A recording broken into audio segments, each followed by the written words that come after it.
Bonjour à tous, j'espère que vous vous portez bien dans ces temps de confinement. Pour introduire ce moment de prière, j'aimerais lire un passage qui parle de notre attachement à la bonne nouvelle. Lisons ensemble un texte dans 1 Corinthiens, chapitre 15, versets 1 à 4. Je lis dans la traduction Nouvelle Français courant.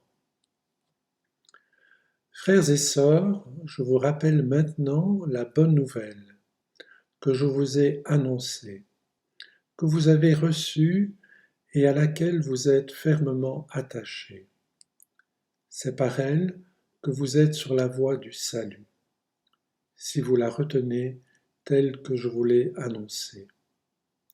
Autrement, vous auriez cru inutilement. Je vous ai transmis avant tout cet enseignement que j'ai reçu moi-même. Le Christ est mort pour nos péchés, comme l'avaient annoncé les Écritures. Il a été mis au tombeau et il est ressuscité le troisième jour, comme l'avaient annoncé les Écritures. Paul souhaite dans ce passage nous rappeler la bonne nouvelle. Une piqûre de rappel est toujours utile pour renforcer notre immunité contre l'oubli. N'est-ce pas d'actualité d'avoir ce rappel de la bonne nouvelle, surtout en ces temps troublés?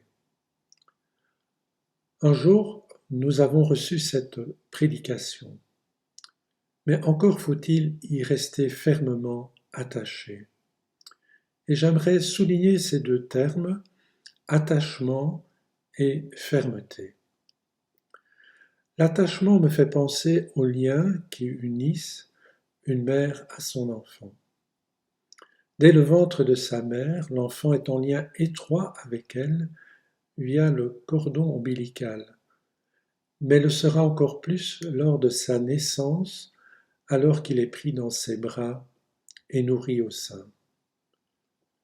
Notre attachement à la bonne nouvelle est un sentiment d'affection intense et fort qui nous unit à elle.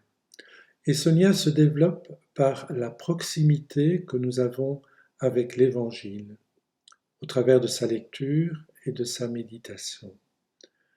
L'attachement nécessite du temps, des soins constants et de la persévérance.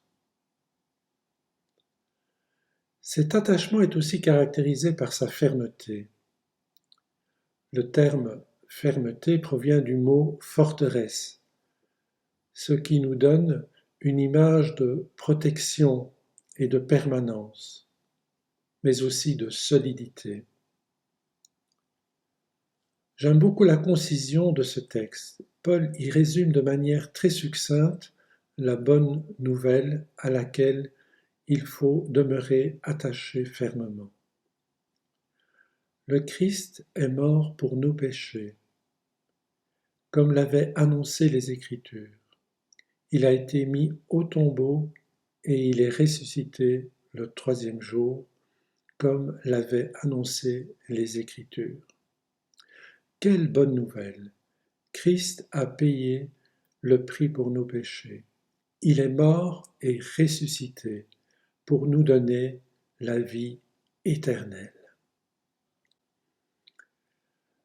Comme sujet de prière, je vous en propose 5.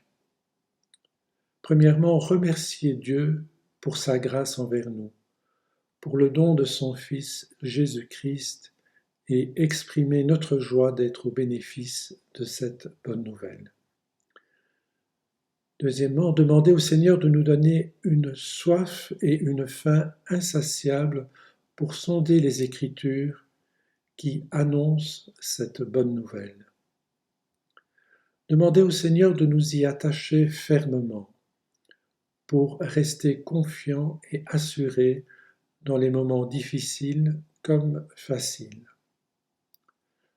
Demander au Seigneur par la force de son esprit de nous conduire dans l'annonce de cette bonne nouvelle auprès de nos contemporains.